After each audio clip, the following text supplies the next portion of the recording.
মাস 15 দিনের নিষেধাজ্ঞা শেষে মধ্যরাত থেকে দক্ষিণ এশিয়ার বৃহত্তম কৃত্রিম জলাশয় কাপ্তাই হ্রদে আবারও শুরু হয়েছে মাছ আহরণ।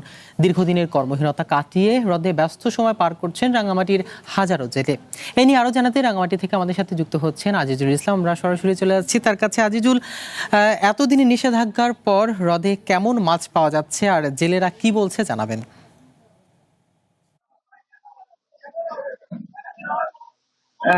সাইম, আপনাকে ধন্যবাদ। দক্ষিণ এশিয়ার বৃহত্তম কৃত্রিম জলাশয় কাপ্তাই হ্রদ। দক্ষিণ এশিয়ার কৃত্রিম জলাশয় কাপ্তাই হ্রদ। এই হ্রদের আয়তন হচ্ছে প্রায় 700 বর্গ কিলোমিটার। 1962 সালে কর্ণফুলী নদীর উপর বাঁধ তৈরি করে এই হ্রদের সৃষ্টি করা হয়। এই হ্রদের মূল উদ্দেশ্য, যে কয়টি উদ্দেশ্য ছিল তার মধ্যে দেশীয় মাছের উৎপাদন। এই হ্রদ হচ্ছে দেশীয় মাছের ভান্ডার।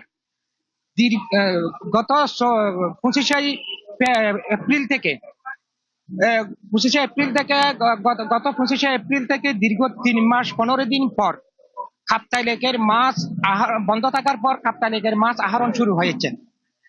এতে কাপ্তাই হ্রদের উপর প্রায় 25,000-এরও অধিক জেলে, মৎস্য ব্যবসায়ী ও শ্রমিক ও কর্মচারীদের মধ্যে কর্মচাঞ্চল্য ফিরে এসেছে।